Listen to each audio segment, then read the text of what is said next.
I'm ready for my close-up, Mr. DeMille. So welcome back. This is, I think, what we're now calling the business panel. At one time, the producers panel, but as you'll discover, the people here do very different things in the world of film and television, and I'm going to have them describe all of that for a second. My name is Michael Cadden, and I'm the chair of the Lewis Center, and so we're happy to be one of the sponsors of today's event, and looking forward to all the people that will be signing up for Acting 201 next week. Glad to have that plug. The reason I'm up here really is because I was sort of an advisor of Dave DiGilio's senior thesis, one that he held up sort of in his hand. And I'm here to tell you that the real reason he's not a playwright anymore is because the director of that thesis sort of is now the head drama critic of Variety, you know, and sort of, do you really want to be reviewed by the guy who sort of, is still sort of mad at you about the change that you refused to make in minute 14. At any rate, I'm going to ask each of the panelists, first of all, to just introduce themselves and to talk about or describe what it is literally that they do. The other reason I'm up here is I don't actually understand the job descriptions of many of the people that are sort of here, and so sort of it's a chance for me to be a surrogate for sort of the most ignorant undergraduate in the whole world, who is of course not a Princeton undergraduate, but so I'd like people to just talk about what it is exactly that they do and how it is that they got there. Sort of what did you do when you were in college that maybe at the time you sort of would have in no way or in any way have related to, sort of what you're doing currently, but nonetheless proved actually to be valuable to you in sort of your current occupation. So Howard, why don't we start with you? Okay. My name's Howard Gertler, and I'm class of '96. I'm a producer, and I do everything from look for projects and developing projects to getting them made to getting them out there. The way I got my start was while I was in college. I interned at a little production company called Good Machine, which made a film called The Wedding Banquet, and I happened to be interning there that summer it came out. It was Ang Lee's second feature, and I think first in theaters, and it ended up being the most profitable film of 1993. And that's sort of where I was bit by the bug in terms of producing, and in terms of what I did here at Princeton. I was in the Wilson School, and I did a little bit of film stuff, but mostly I cultivated all my other interests that were really valuable in terms of forming like your taste and your acumen and that sort of thing. And in terms of what I do on a daily basis, I think I learned most from being one of the managing editors of The Prince, where you had to get a newspaper out 5 days a week. And that was a lot of team management and time management. And I ran the Gay and Lesbian Film Festival, LGBT Film Festival, for 2 years, and that was great to get to know filmmakers, get to know what it's like to run a festival, deal with conservative students who wanted to defund us, that sort of fun stuff. Hi, I'm Krista Paris. I'm also a producer. I actually didn't know that I wanted to go into film when I graduated, and I got a job in public relations, but I decided to make a short film and sort of see how I liked it, and I guess my first break was, then I decided this is something I want to do, and I ran into this friend that I had gone to elementary school with, but I hadn't seen since 5th grade on the subway platform in New York, and he happened to be working for Bob Balaban at the time and knew about this job opening at Jonathan Demme's company, and I applied for it, and I got the job, and then I worked for 5 years with Jonathan's producing partner, Ed Saxon, and I had the opportunity to work with a lot of really talented writers and directors, including working on adaptation from start to finish. And then I worked for the Tribeca Film Festival for a number of years, like running different things for them. And now I'm producing a lot of first-time features. And like sort of going back to what Dave was saying, I was also a rower in college. And the first-time features, because they can often be at a very low budget level, it helps. It can be a very grueling experience. So I find that experience, I'm drawing on like the sort of, a lot of the things I learned while rowing, while making these features. My name's Daniela Taplin-Lundberg. I am class of '98. I'm an independent film producer as well. I actually came from Los Angeles. My family was in film. My father was sort of, he was a film producer. and he was a little bit of a pioneer. He produced Mean Streets when he was 27 years old. And to me, that was always such a great inspiration. And I thought, wow, it's so easy to produce. You find this filmmaker and you make this great film and it's your legacy. And that was Martin Scorsese's first film, and it was incredible. And he had such a ride with that. And so I got out of school and I thought, I'm going to do the same thing he does, and I'm going to be finding, the directors of tomorrow right away. And the first film I produced, I called him up, I said, Dad, what do I do? And he said, I'm not going to tell you, you have to figure it out for yourself. And so I produced this little movie you've never heard of called Intern. It's on Netflix. And it had a cameo with Gwyneth Paltrow and an actress named Dominique Swain. And I cobbled together $1 million and lost every cent from my investors, and it was a terrible experience, but I got the bug. And I just learned from that. Every movie I made, every movie I raised money for, I got a little bit better, and I learned what not to do. And now I'm producing Cary Fukunaga's next movie, who just finished True Detective on HBO, and I'm producing Jason Bateman's next movie with Nicole Kidman, and it's taken 15 years, but I've sort of started to finally figure it out. And at Princeton, I was an English lit major, and my mentors were, Elaine Showalter and Jeff Nunakawa, and what I learned was how to read and write. And I feel like as a producer, it's such an essential quality. You need to be able to help your writers get the script to where it needs to be and where it can be shot. And so that's a skill I picked up here. Hi, my name is Marissa Griffith. I'm class of 90, ancient history up here. And I'm an attorney. I practice in entertainment finance and entertainment transactions. I went to Stanford Law School straight out of Princeton. I knew I wanted to be an attorney when I was in college, and I was always a huge lover of film. And so I majored in art history and I minored in visual arts. The visual arts school was pretty new then. And we were still using those gigantic video cameras that took Betamax tapes. They were really heavy. You can wiki Betamax. When I went off to law school, I didn't really know what kind of jobs were available for lawyers who are interested in entertainment, but I figured, hopefully one day if I did well and applied myself, maybe I would luck into it. And so when I came out of law school, I took a job as a corporate attorney because I knew I didn't want to litigate. And after about 2 years at the job, I got a call from a headhunter who said, are you interested? And I said, sure. Do you have anything in entertainment? And the headhunter told me film finance. I didn't know what it was, and I said, okay. And I went on interviews, and that's just how I fell into it. And what I do essentially is I represent usually the money side, banks, investors, hedge funds who are putting money into companies, sometimes on a single project basis, like Pitch Perfect, which is a recent film maybe some of you saw. That was financed as a one-off film. Other movies, sometimes some of the folks I represent, they want to put in a whole lot of money, and they're basically financing the company. And one of the recent deals I did was representing some investors who are now co-investing in all of Warner Brothers Pictures from now on, starting with Gravity. So that was a great start for them. Mm-hmm, mm-hmm. My name's Paul Hanson. I was class of 96. I think I might be the only engineering alum on these panels. After Princeton, I went and worked as an investment banker in New York and Boston for a few years.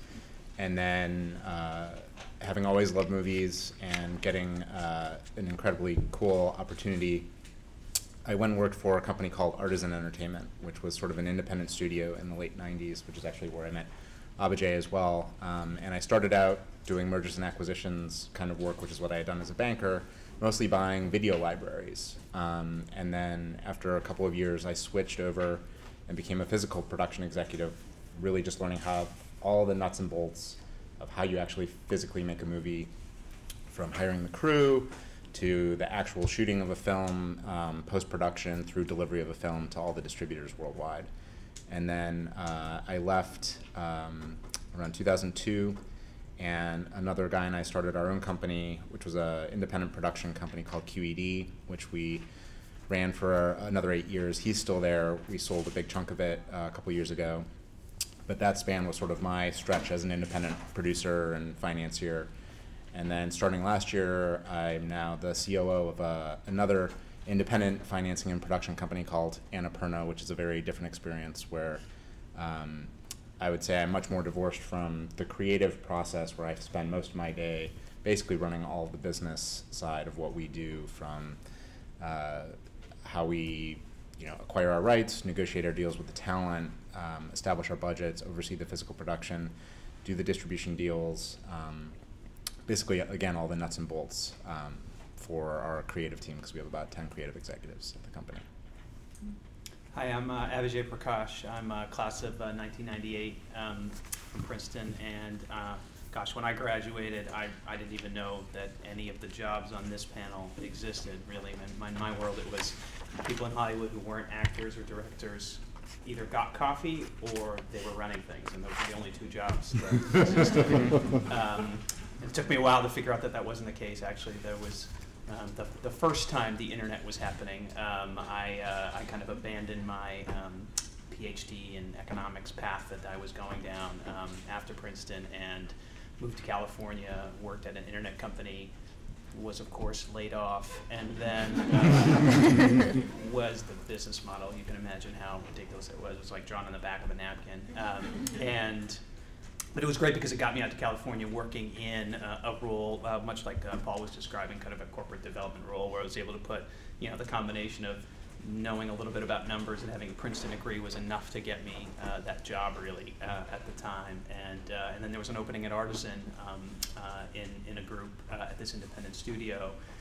Then they took me on, and from there I just really locked into this career track where I discovered there was a way to match my interest in film and media and entertainment with some of my own skills, quantitative and having some kind of creative interest as well, and then just have just been locked in on that ever since, going through grad school, internships, everything until now, when I guess I could be the villain for both of these panels, since I'm a studio suit, counterparty to some of the folks here on various deals and projects as the big bad studio. And I probably, when Michael was speaking originally about the bios, I know mine is particularly opaque about what it is we do.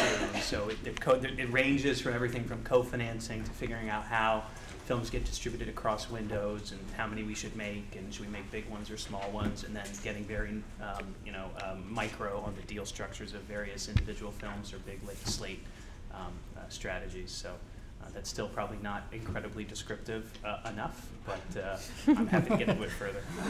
We'll get into weeds. I wonder if someone would just address, or sort of maybe a couple of you, address what the word producer means in film world, where most of you sort of, I think maybe all of you have your sort of closest ties, what the word producer means within a television context, which I know you'll know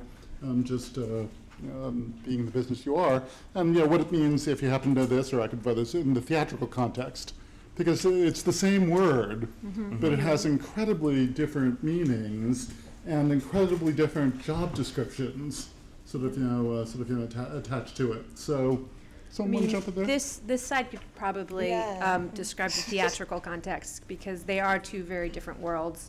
I kind of like to describe it as we're the founder and CEO of a startup. You are the one pushing the ball forward.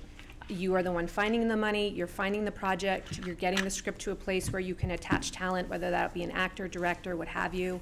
And then once you assemble that sort of package, you're in charge of putting the budget together, bringing all the equity, structuring those deals with the help of your lawyer and whoever you have around you.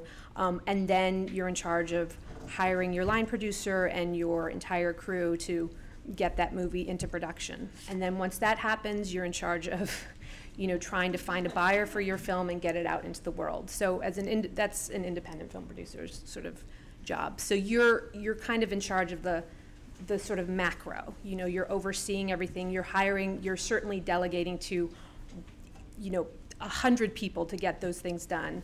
I was listening to the writer panel, and there are 100 jobs that need to be filled in order to get a film done well. But the producer sort of has to oversee the entire thing.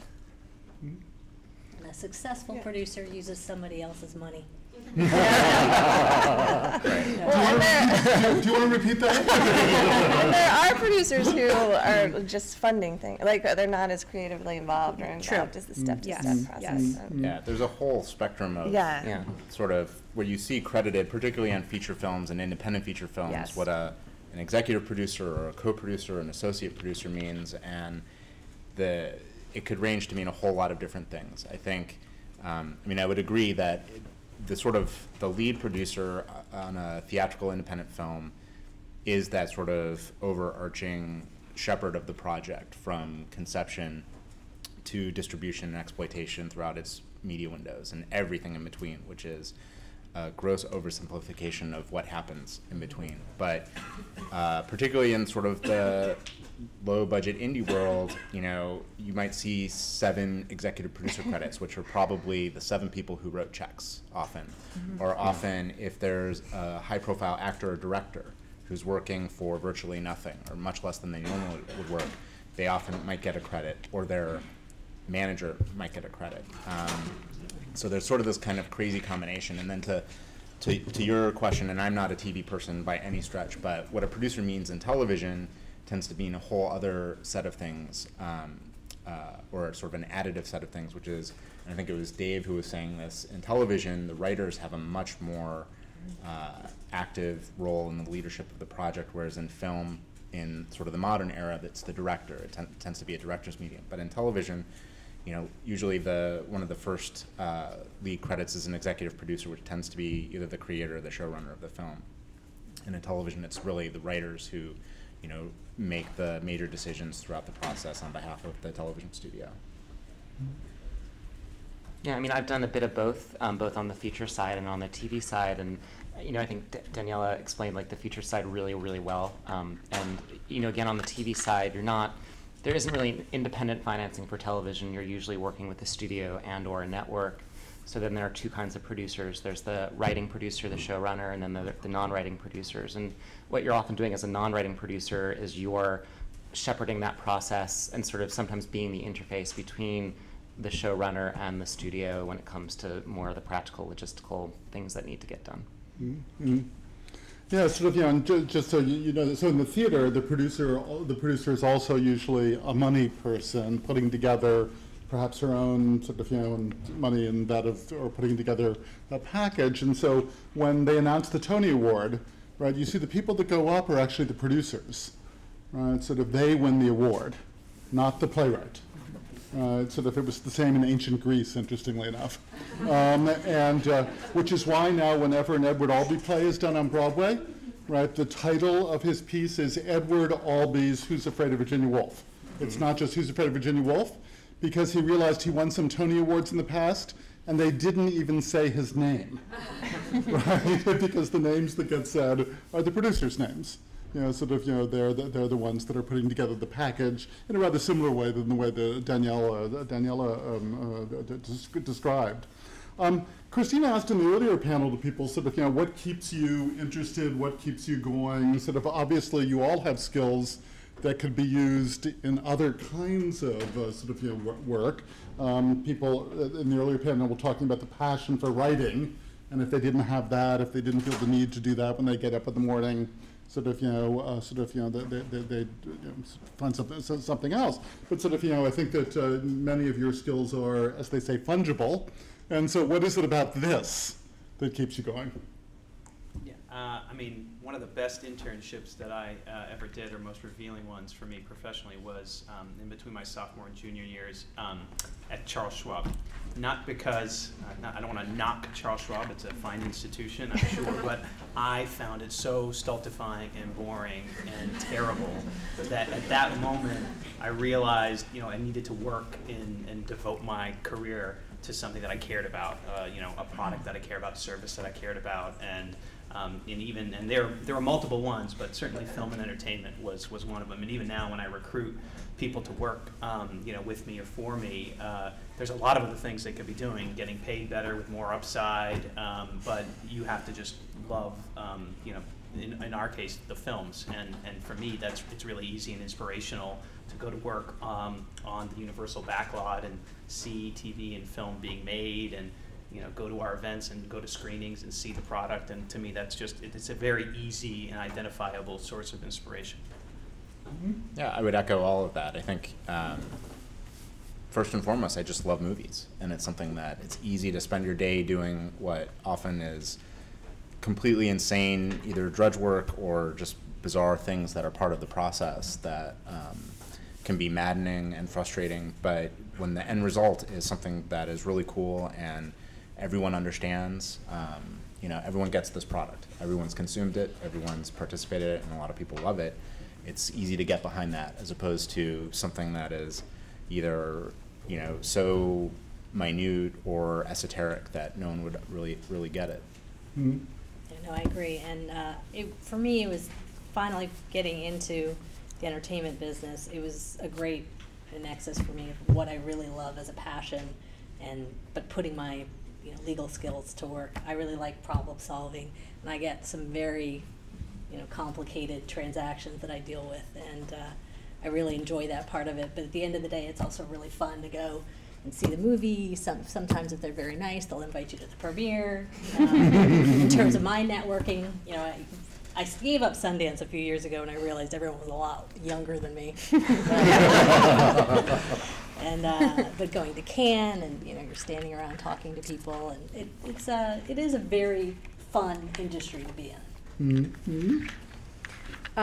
Yeah, I echo what all of these guys are saying. I love movies first and foremost. It's sort of all I ever wanted to do. But I find that producing is, it's like right and left brain. It is very logistical. It is putting things in motion and making things are being pushed forward. But it's also, I love getting in a room with our writers and figuring things out. And I love, sitting with the director and really hearing what their vision is and contributing to that in some way if I can.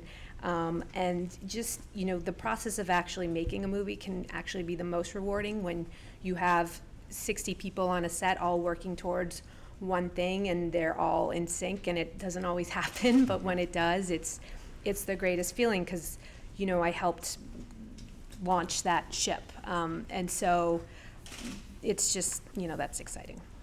Yeah, I'm echoing a lot of what Danielle said and the rest of the panel. I love movies too. I also think as a producer, speaking to those different, the creative part of it is very fulfilling for me, but then there can be a long process of development where you're also sort of a therapist for the writer and writer-director. And that I find is an interesting part of things. And then in terms of pitching it, a lot with projects where I'm doing with first-time directors, there's quite a sales job. And so people have to have a lot of faith in you. And so there's a real element of having conviction and convincing them why they should put money into this project, and then structuring the deal. So I just feel like it's a very diverse thing that varies from day to day, but I find all components fulfilling. So it's great in that respect. Yeah, I don't have that much to add to the amazing things that everyone else has said. But we're also, all of us, as with the other panel, we're all storytellers, and we're all engaged in storytelling, and we're coming at it from a different point of view, and that is exciting and inspiring. And whether it's documentaries or features, scripted features, you really do need to love it. It's really, really hard.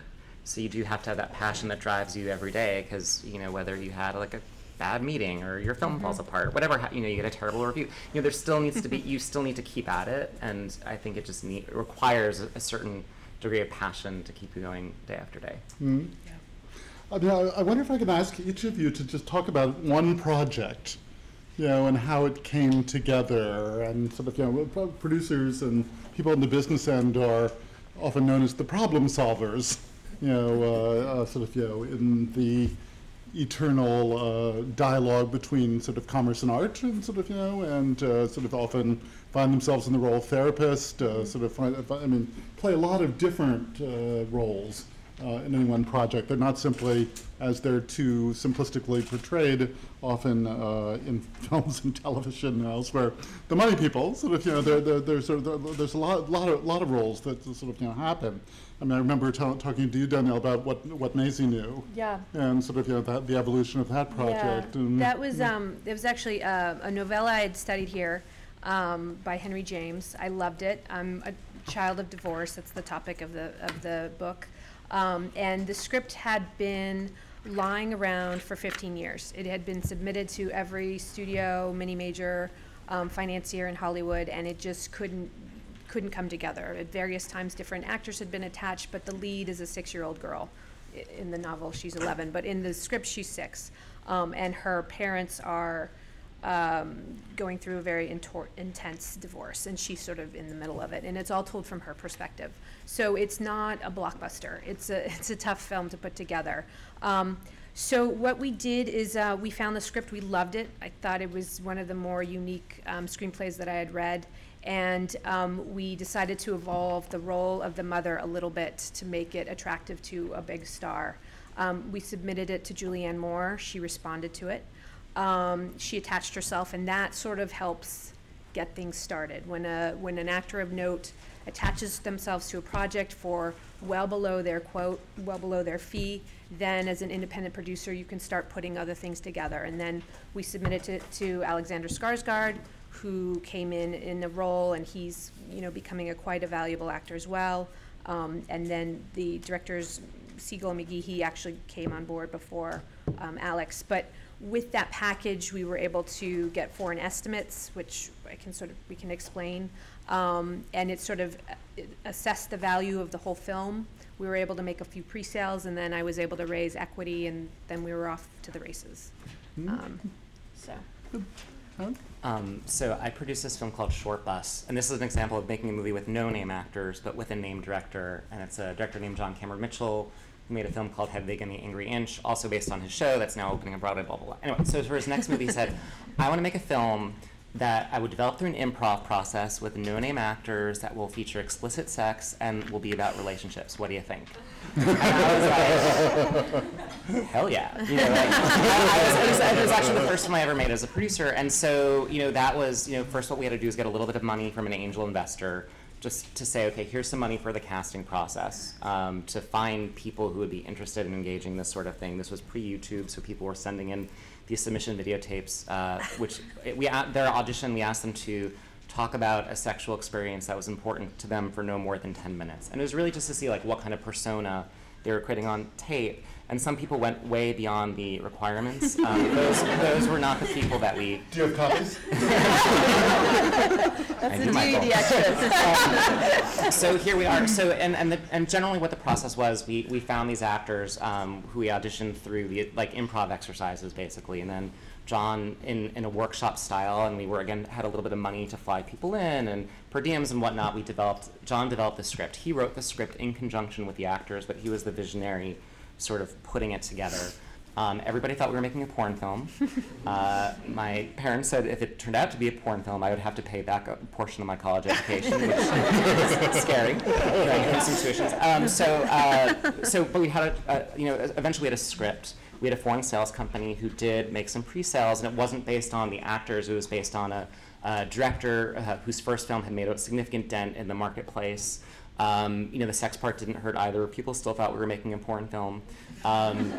We married that money we raised from international pre-sales with private equity. So it's just an individual investor, who was interested in putting money into film and really believed in John and what we were doing. And we ended up premiering the film in the official selection in Cannes 3 years after we set out to make this journey. And that was the most incredible feeling. We sort of disproved everyone who thought, again, we were making this little porn film, and it ended up going much wider than we ever expected. So it was a challenge. That's when it was a risk, and it was really scary. But the greater the risk, the greater the reward. And it was one of the most fulfilling experiences of my life was making that film. Mm-hmm. I produced a film last summer. I had been working with basically I have this hobby of science, and through that I met these angel investor philanthropists who were involved in this film called The Fly Room. And originally I came on it as more in an advisory capacity, kind of looking over the deals for them. And then it was kind of a case study in what to avoid a little bit. But basically the producer 2 weeks into prep fell out, and I was kind of catapulted into producing it. And I didn't have a lot of physical production experience, so I was doing everything from like the Costco run the night before to buying sleeping bags for people we were staying at Bard the first week, to like, you know, dealing with SAG and the actors. And so it really, I mean, the one thing I'll say about it, one, I'm like proud of how the movie has turned out, and we were able to get a lot of in-kind value because we were able to make it as an NYU thesis film, but also I learned, it was like baptism by fire in terms of learning about physical production, because I did literally every single role in the producing part of it. So it was a great experience in that regard. Mm-hmm. I'll say a complicated project. There was a film called My Big Fat Greek Wedding, which, little film, and it was very difficult to get made. It was a passion project of Rita Wilson, Tom Hanks' wife. And after a while, I was representing the bank. It was a very small budget, and usually the smaller the budget, the more work is involved in getting all the different pieces of money together and making sure everyone's contracts line up on the finance side. And HBO came on board. HBO, great product, but they're very difficult to deal with. I think we went through 40 drafts of a document that we had as precedent from other deal after deal, and every time they want to redo it. So it took a while to get done. It gets done. A few months go by. I'm actually at Stanford. I'm interviewing law students. It was like September or August. Actually, it was early August, and the film was actually going to premiere in a couple of weeks. My phone starts blowing up when I'm meeting these kids, and I take a break, and the U.S. distributor who was going to distribute the film, Lionsgate, changed, and they were also the foreign sales agents, changed their mind. They didn't want it. Said, we don't want the film anymore. You can have it back. Like, what? So, did a lot of scrambling. The producers came up with an alternative distributor who was just basically you're renting a distribution vehicle. And it was the very first film that company was gonna do. So we had to do all new documents. The movie comes out and it's a massive hit, and Lionsgate literally was just kicking themselves.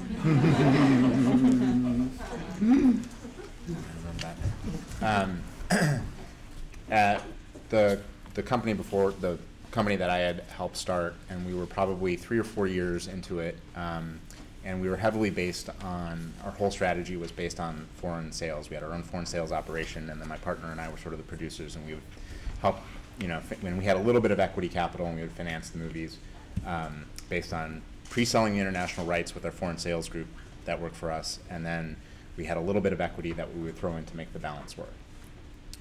And it had all been going fairly well, and we were presented with a project that completely sort of defied that model, because selling stuff overseas, particularly at this time, usually required big name cast or directors, because Steven Seagal or Arnold Schwarzenegger at the time, if you had something like that, that's what the film buyers wanted in Germany and Japan and the UK, the big foreign territories.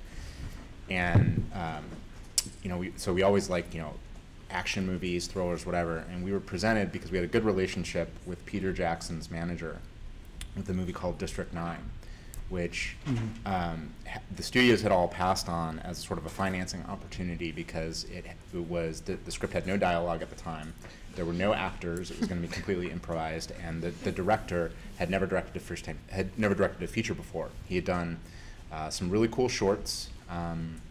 He'd done some commercials, and he was a very accomplished visual effects artist named Neil Blomkamp. And so we had 3 days to decide. And they presented it to us as, if you guys can do it, great. If not, we probably, we'll maybe go find someone else, or maybe this just won't work. And, we presented it to our head of foreign sales, and her head basically exploded, because there's no way we could do anything with this. Or she didn't think. And we didn't have a lot of equity capital to finance the movie just writing a check. It was still too big for us. But we were fairly confident that, that there was a market for this. And it was right before this thing called the American Film Market, which happens in November in LA, where all the foreign buyers come to Los Angeles and everyone tries to sell their movies. And so my partner and I called our investors at the time and said, look, Peter Jackson's willing to put his name on this. He's going to support it. This director's reel is awesome. It's a cool idea. We think this, and in the grand scheme of things, it wasn't that expensive. And I was confident we could combine incentive money from a combination of South Africa, New Zealand, and Canada programs to kind of thread the needle in terms of the budget. But it basically required us to bet the entire farm on the movie for what amounted to about 2 weeks before we could offload some of the risk by selling territories to various buyers. And so we ultimately make the conclusion, yes, we will take this risk, which was horrifying and exciting at the same time as entrepreneurs.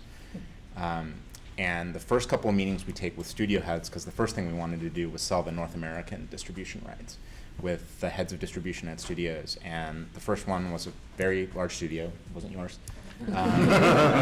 Basically said, and my partner's name is Bill, and he says, Bill, Paul, so you're telling me no script, no cast, first-time director, aliens in South Africa. And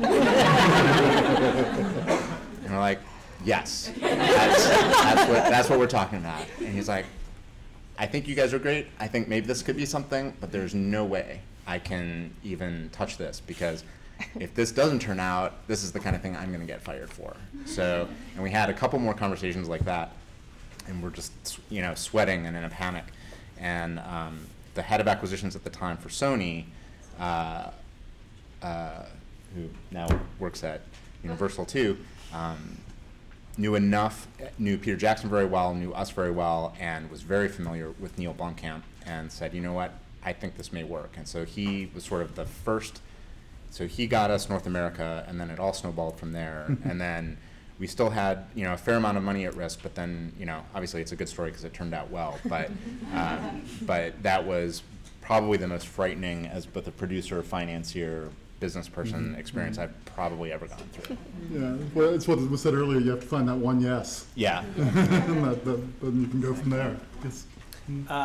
Gosh, at the studio, and particularly in my role, you're often trying to figure out how to make the numbers work to say yes to. There's far more projects that we are offered than we can actually say yes to, and many times you have to get creative in how you do the deal structure. Pitch Perfect was one that our studio did, like Marissa was referring to, which had one of those creative deal structures. And there was one that was even more recent, and particularly in the acquisition side of the business, where we aren't developing the projects you get used, where you have to be really creative. So with our Focus Features division, I remember last year, sometimes you have these circumstances where, we had certain rights where you had to show, they had we had some IP, we let it kind of go out, but we retained kind of a negotiation right. So when they made the movie, or as they were making the movie and they were selling the rights, like Paul was describing, if they're selling North America rights, they got to come to us first. They didn't have a completed film, and they don't have to show us what they don't want to show us. So we had like 3 minutes of footage set to like a ridiculous soundtrack they'll never be able to clear for the actual movie, right? It was like U2 and Led Zeppelin and all these things together with 3 minutes of footage, cherry picked from obviously whatever they've shot, and it's like, okay, you have to make a decision. Are you going to buy this or not? Do you want to exercise your right and go for it? And it was a small film with not tremendous production value, and those are some of the decisions you have to make. And we all sort of like held hands, and the Focus Features division and us kind of together and said, yeah, we want to go for this. And then even after that, then you kind of go and see what footage is shot after you commit, and find out what you got. And you remember getting the call from Montreal from our Focus guys saying, yeah, we saw the movie, and we actually think there's something here. It's going to be great. And then even after that moment, then you get the next challenge of, okay, how am I going to market and distribute and support this film enough so that it succeeds? And in this case, it was an AIDS drama. And well, that's not the most marketable kind of idea, and kind of know how the story's going to end because it's a 80s set AIDS drama. And you still have to kind of lean into it and say, I think we have something special here, it's not obvious. And so then there were a series of decisions along the way about how much do we push and how much do we spend to push, and where do we do it? Is it radio? Is it these markets? When do we go wide? And it all worked out. The movie was Dallas Buyers Club. And it was last year. And, that's what we call a reveal. it couldn't have worked out any better, honestly. But we were filled with doubt, along the way, really right up until, I would say, about a month before the Oscars. And even at that moment, I remember being in the middle of deciding, how much marketing we spend, should we support it, is he going to win, is he not going to win, what if we waste this money, and we thought we might actually lose money on the movie, and it turned out obviously very differently, because our goals were to both win awards and make money, and we were able to do both. Good story. Please. So, anyone like to jump in? I think it really depends on what you want to do. Yeah. If you're really interested in the business side of things, I think probably, whether it's business school, law school, whatever, that can be very helpful. Or going to, you could also start out interning at a company, but it really depends on what you're going to do. If you're more creative, you can go straight out to Hollywood or wherever. If you're Again, and on the creative side, it depends on what area you're interested in. If you're interested in special effects, you're probably going to want to go somewhere like Canada, where they actually have special effects companies, because in the U.S. we still have them, but they're dying. So again, it really depends on what you want to do. Mm-hmm. I mean, I'd say that if faced with the choice of those two things, I would definitely prioritize the skill side of it, and obviously I'm biased given the kind of work that I do, but you need to then have the networking opportunity so you can actually find a match for your skills. That is important, but I get far more the reverse of people who end up in front of me or in front of my office and have networked their way there, but haven't done the work, or they show up without a pen, and like, we're just going to have a conversation and I'm going to give them a job. And it doesn't work that way. And having done the work and honed your skill, and whatever everybody's going to have a unique combination of skills, not necessarily one skill set, is critical in my view. And then you just have to network your way into the position where you can showcase it. Mm-hmm. Yeah, I mean, I would say that the film and television business, they're quirky businesses, and I think you learn mostly on the job. So that first job that you get, my first job was the assistant production coordinator on a film, and I basically ordered the paper supplies, but I'd never set foot on a set, so I used that experience to be the best paper supply orderer possible to help me get my next job, but also that was my learning experience. And my first bigger job after that was working for a producer where he was like, I want you to read every fax and read all the rap binders and listen to my phone calls, make this a learning experience for you. So I would say that the specific job responsibilities were not super taxing, but that was my film school in the field. Yeah. Mm-hmm, mm-hmm, Yeah. Mm-hmm. Yeah. Listen, can I invite some of you guys to the microphone to ask questions you might have of these particular panelists? Thank you. Hello, thanks so much for being here today. My name is Sarah Evans. I'm class of 2008. I currently work in the Dean of Students office. I'm going to ask a question that sort of echoes a question that was asked in the earlier panel, which is, it's a bit of a specific question, but at what point is a music composer attached to a project, a film project, for example, and whose decision is that usually? I mean, it can be in prep or it can be in post. I mean, a lot of times directors like to wait until they see what they've got in their cut to sort of decide on what kind of composer they're going to want to go after. So it can really range, and that the director tends to drive that decision, but producers certainly weigh in, and so yeah, right now we have a movie in pre-prep, and our director knows exactly who he wants, and so he wants to attach the composer now. We have another movie that just went into post, and we're just starting to sort of figure out who we're going to try to attach. I think it definitely varies picture by picture. Like a movie, just because we've been talking about it, like Pitch Perfect, obviously a lot of the music decisions had to be made early on because they were going to shoot it. So they had to have a lot of the music licenses and stuff done, as well as composition and things like that. But for other movies where you can add the music, particularly the score, after the fact, you know, the composer's usually brought in somewhere near the end of principal photography or early in post, start spotting it with the director. The selection of that person is usually a combination of the director and the producers. But, you know, often, particularly in independent films, at least this has been my experience, you need to protect a little bit for what happens in principle. If something were to go truly haywire, you may end up using a lot of what's usually called your contingency or your backup money to pay for issues that might arise during principle, which removes some of the flexibility in post. Or conversely, if you don't have to use that contingency in principle, you have a lot of extra money for post.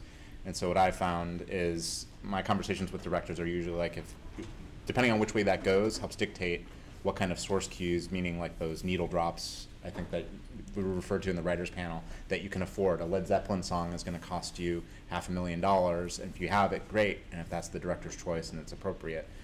But if you only have 50 grand, it's going to be something else. Well, you want to make sure if that song is a crucial part of the story. Like in The Squid and the Whale, they had a song I think they didn't have the rights to prior, and they showed it at a festival and it did very well. And then they were able to negotiate, but it was a little bit of a high wire act. So if you pick a song that's in the movie, you should research prior to that whether you have a chance of getting that song, depending on your budget.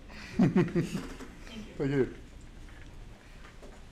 Hi, my name is Prerna and I'm a senior here. First of all, I just want to thank everyone, all of you all, for coming out here. This has been great.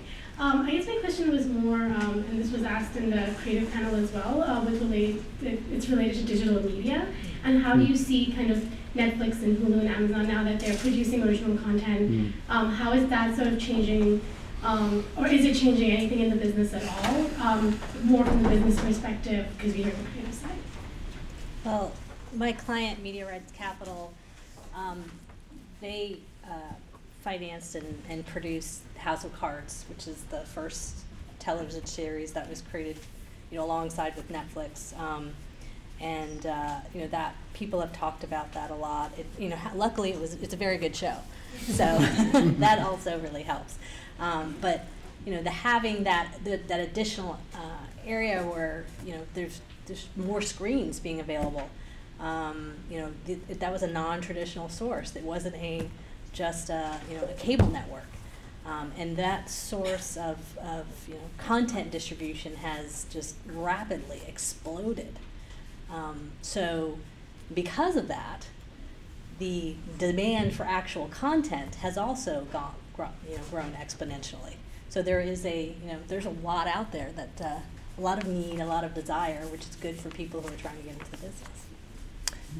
I would say too, the VOD platform is good for things that have a niche audience. I brought an investor to this film called A Birder's Guide to Everything, about these young birders, and there are 51 million birders in the US, and even though the film has had a small theatrical, I've been like fielding these messages from birders across the country about how excited they are, and they're watching it from their homes. So you can maybe, even if you don't have a big theatrical, you can have a broader audience now because of the various platforms. There's a flip side to it as well, which, you know, is a little scary for a lot of us. You probably can spout out more about this than anyone, but you know, the good news in some respects is there's this great new media window for an audience to find the movie, and it creates opportunities like that, which are often referred to as the long tail, which is these sort of niche audiences can find stuff which would have otherwise been very difficult to get to. But certainly in the past 10 years or so, we've had this atrophy of home video, you know, DVD and Blu-ray buying, which for 20 years is what supported the film distribution business, because it was it was highly profitable, very reliable, and so if you didn't do great in theatrical, you knew you had this sort of ancillary window combined with pay TV and free TV to kind of prop you up and make sure that maybe you could claw your way back to break even or profitability. But you know, things like RipTorrent and sort of piracy in general, and the sort of the consumer shift away from buying DVDs to streaming, where the economics are a little more fuzzy, have led us to a sort of current state where we don't have that reliable media window to prop up the profitability of films, which makes it a lot scarier for financiers and distributors to take risks. Yeah. I heard a stat the other day that, you know, the majority of money spent on streaming, you know, content is spent on less than 1% of what's available. So it's being spent on Iron Man 3 or, you know, things, Despicable Me, like things that we all know about because there's so much, it's so in your face.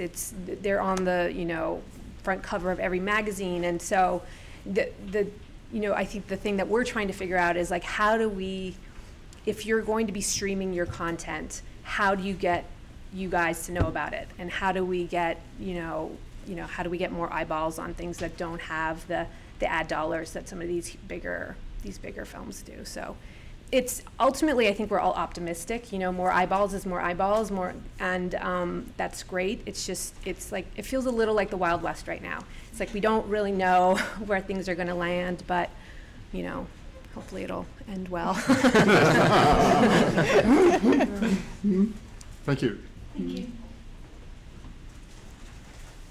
I was wondering, specifically what Paul said about the bizarre aspects of production. I'm wondering what in the process of learning how a movie comes from an idea to adding the actors, to adding a director, to adding producers, and then seeing it come on a screen in front of you, what did you not expect about the process, and also what has surprised you about just making movies in general?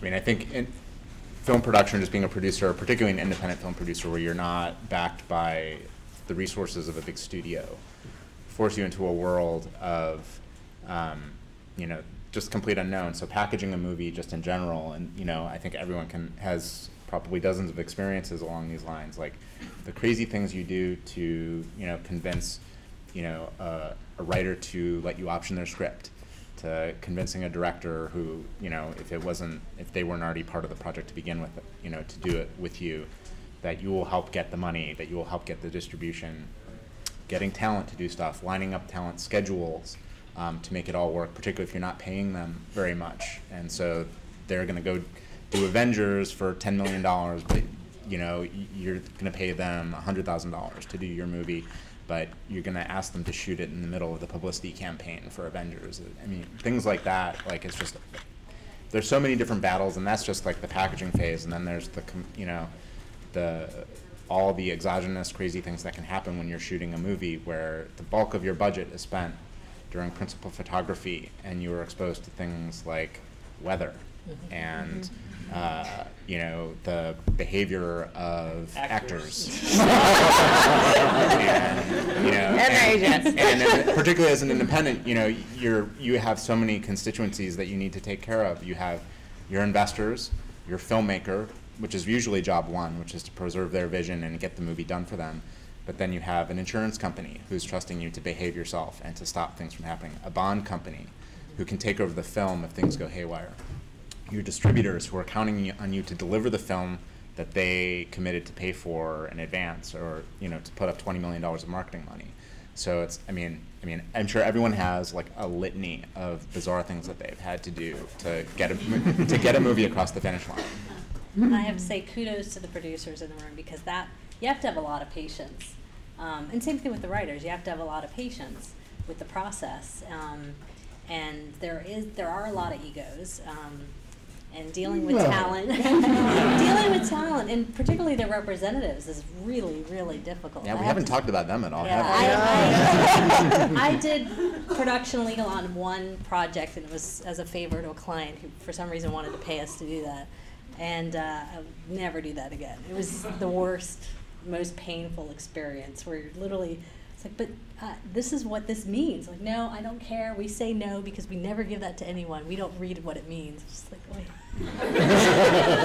Something that came up on the last panel, I think Dave might have said it, is you really have to listen, and you have to listen to people's needs. Mm-hmm. That's a lot of what producing is doing. So no matter what the circumstances, no matter what the craziness is, people just do want to be heard.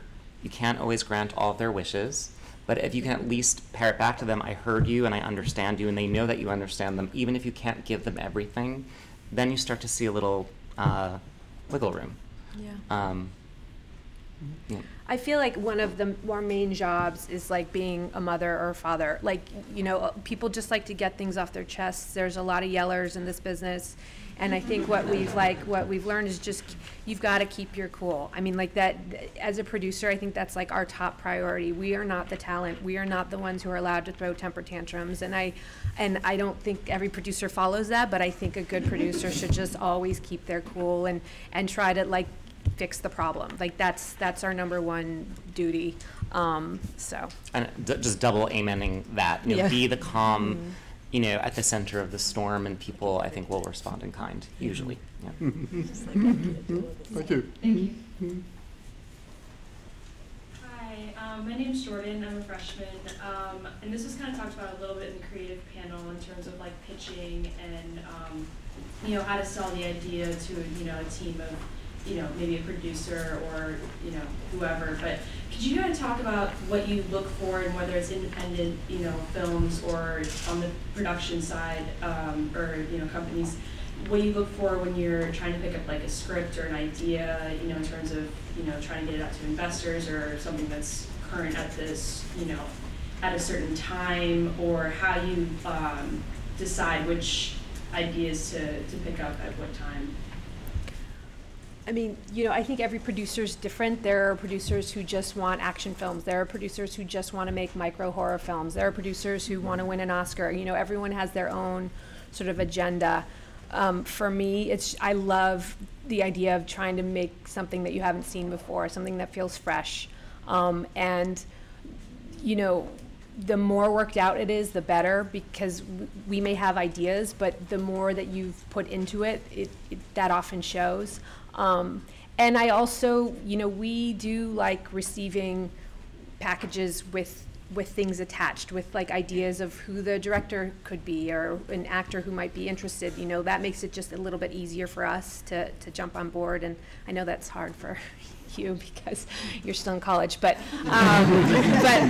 you know, the more worked out something is, I think the more we appreciate it. I think it's good too to have conviction about your idea, but to come across as collaborative.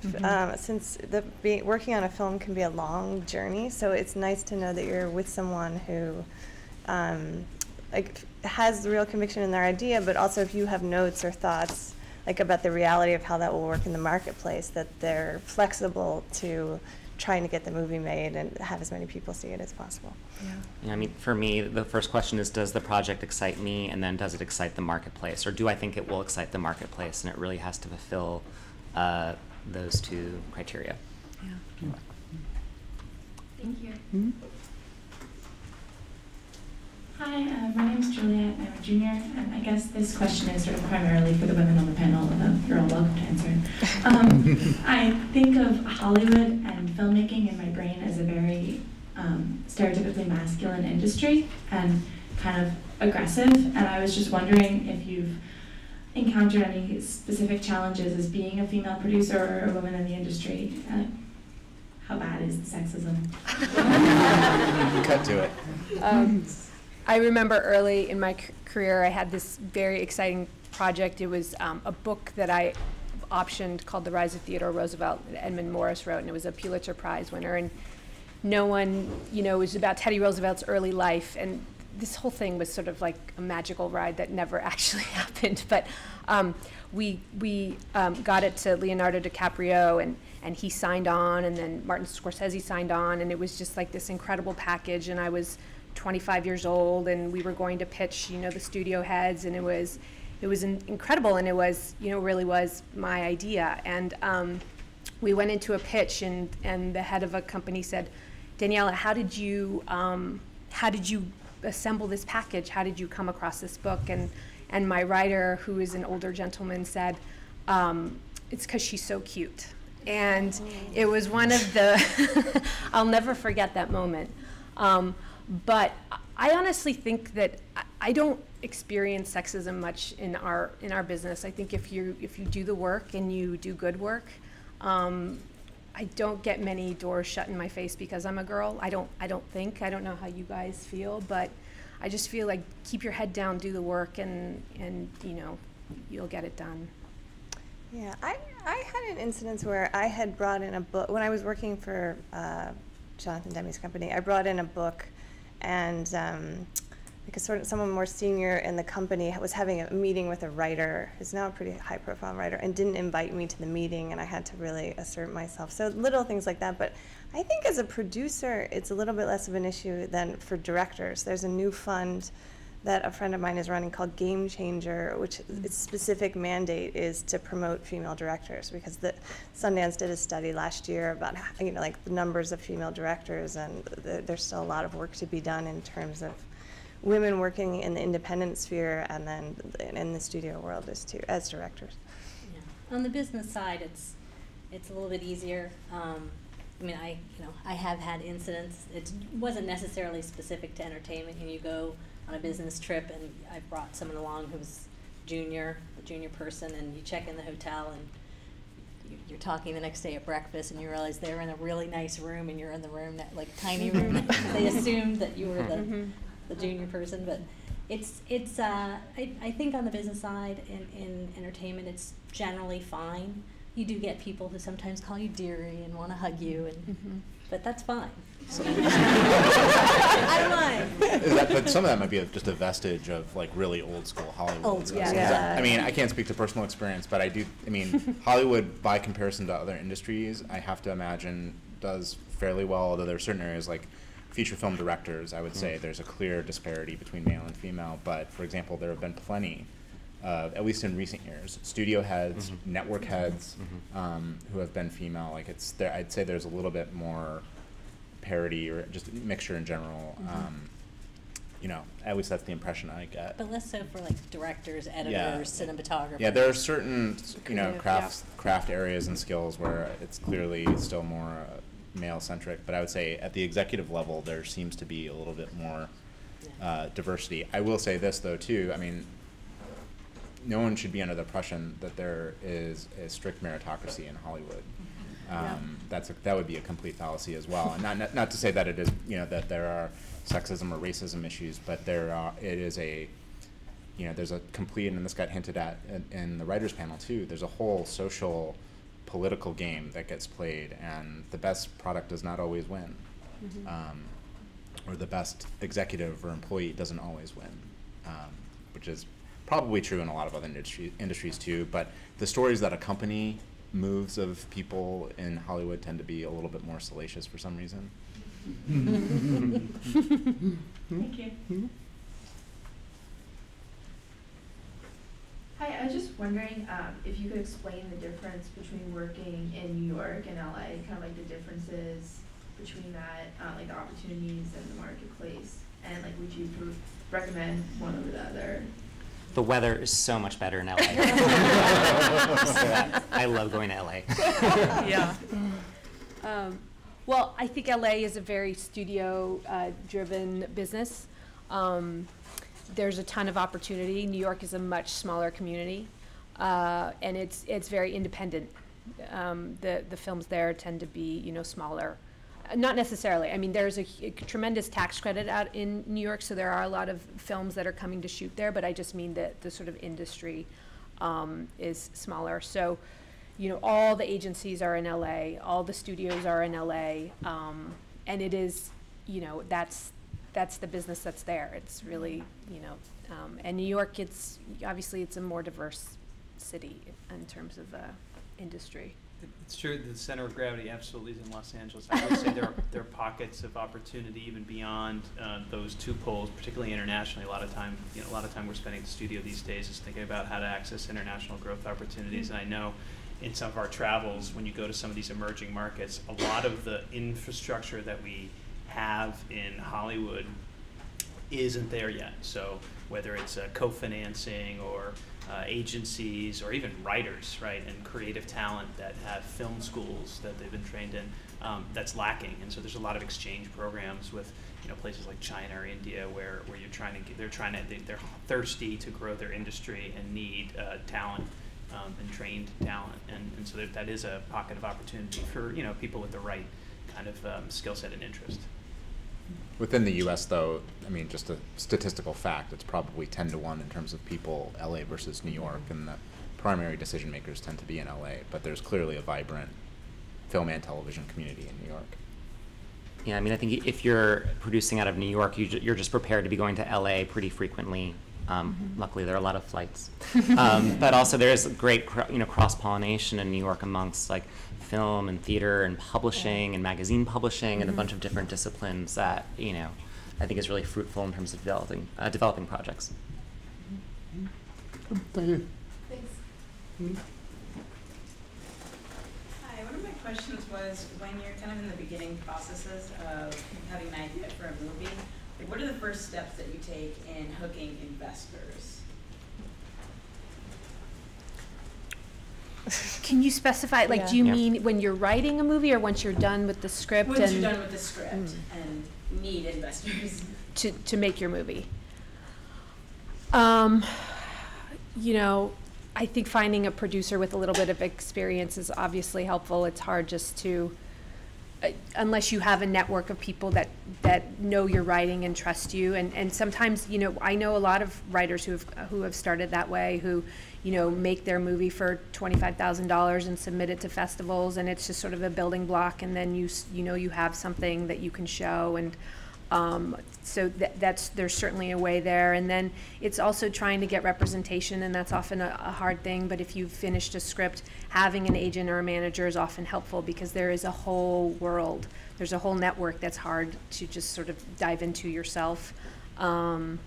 So I think this was touched on earlier, but it is worthwhile applying to contests and to fellowships and anything that's open that you can apply to, you should. Because even if you don't get chosen, as Dave was sort of alluding to earlier, you might form relationships where they look for your next project, or it's like any handhold you can get, basically. It's hard because places don't take unsolicited scripts for good reason. And sort of that point where you've got somebody interested, once you can get one name or maybe two names attached, that's when you start getting traction. So if you have a really good idea, a really good script, you can also talk to a sales agent. Sometimes they'll help package things. There are people who are kind of almost like producers for hire. There's some lawyers who do it. Well, they'll help package things. And what I mean by package is maybe they'll put a named director on it, or they'll put somebody who'll sell in a foreign market, as Paul was talking about earlier, because once you can do that, you can take it to a market, and people will start saying, okay, it's this kind of genre, it's got this caliber person attached, I'm willing to pay $100,000 to show it in Russia, and people start buying based on those criteria, and that's when you start able to start putting the financing together. But it is very difficult, very difficult process to do, because you have to get a combination of pre-sales. You have soft money incentives, so that's where you're shooting. Some jurisdictions will give you money to shoot there, spend money in their location. You almost always have to have equity these days, unless you have a studio behind you. And then you have to have distribution. You really want to have a domestic sale. So it is a very complicated process. Sounds pretty daunting. Yeah. I think generally the further, and obviously with each project you can probably take it a little further along with experience, but generally the furthest you can take it, the better, before you put something in front of an investor, because it's easier to get a yes when you've thought and attached and taken it to sort of as far as you can take it in terms of, do you have a script, do you have a director, do you have cast? And the earlier you are in that process in terms of getting all of those pieces, the harder it is, I would imagine, and that's certainly been my experience, to get someone to write a check. Film programs are also something that we like it when you've people who are coming out of NYU or USC or UCLA, when they've gone through a film program, producers do look to those programs for young talent and young writers, and so that can be really helpful. Someone starting out. It's also the case, and this is perhaps more about writing than anything else, but this surprised me when I first heard of it. A friend of mine had a significant off-Broadway success, right? Very well-reviewed play, very unusual play. And so he was flown out to Hollywood to take meetings based on these very, very positive reviews about a play that it would be impossible, sort of, it seemed to me at the time, to put on film. And nonetheless came back from 4 days out there with $250,000 in the bank. And the year before, his total income had been about $25,000, right? And so he now had some contacts. Sort of, he was doing these projects. Most of them didn't come to fruition, but sort of he had met some people who obviously had some interest in the kind of thing that he did. Weirdly enough, the play, sort of that as a play would be impossible to put on film. Sort of he actually rewrote for film, right? It's a movie called Quills, sort of, and it won him an Academy Award nomination, and it might have actually won Jeffrey Rush the award or something, but certainly sort of up there. Phoenix, Joaquin Phoenix was in it, sort of all this stuff. So, but he certainly didn't go out with any expectation that this would be the ultimate result. So sort of there is actually, I'm a theater guy, so of course I want to stress that there is a theater crossover. Yes, here too. Absolutely. Actually, I worked with him, this is Doug Wright. At Warner Brothers on a movie out of, Quills was the writing sample that they used, and that Ron Howard was attached to for a while, and that sadly is still in development, but anyway, it really helped launch his career. Good, thank you. One more. Then let the networking begin. Hi, my name is Corinna, and I'm originally from Thailand, and so I was born and grew up there. I started the question with that context because I think for a lot of opportunities that I can see exist in the industry, at least from an outsider perspective, I feel like it's very catered very much to people who are from here, already American citizens. So I was wondering, and also I'm very interested in particular in documentary filmmaking. I was wondering if any of you might have any perspectives or suggestions on whether or not the industry as a whole has particular interest or demand in people who have international perspective. Is that something that is an advantage or disadvantage in any way?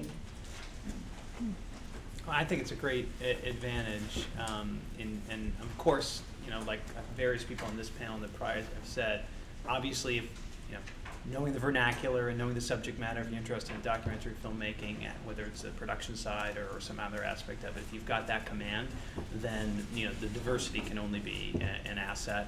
Certainly on the feature side at the studio level, just the basic facts of the commercial side of our business is the majority of theatrical revenues come from outside the United States, and the business is increasingly more international, and anybody that brings any talents to bear in that area will be well received. Again, provided you've got whatever it is your niche, you're appropriately grounded in it. There's also been a lot of growth in local production in a lot of territories where 10 or 15 years ago, if out of 100% of the box office, there might have been 10% local production and 90% was just the import of films from the United States or maybe Europe.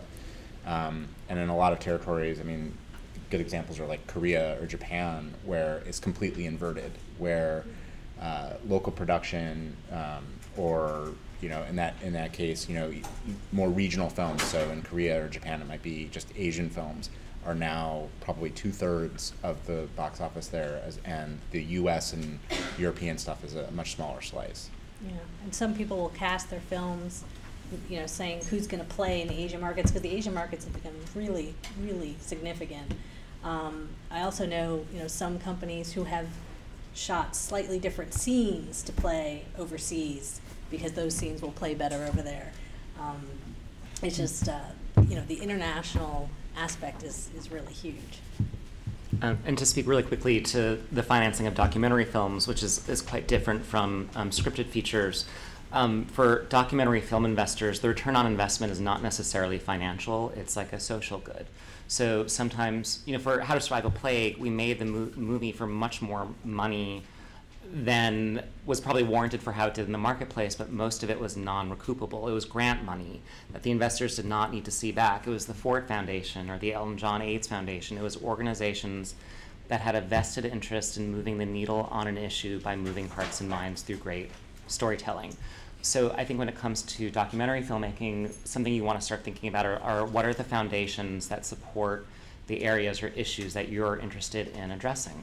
And many of them have funds just for media. You know, Ford Foundation has a huge division just for media, but others might just be interested in, again, trying to move the needle on a particular issue and might see the story that you've honed in on as being a very effective way of getting at that.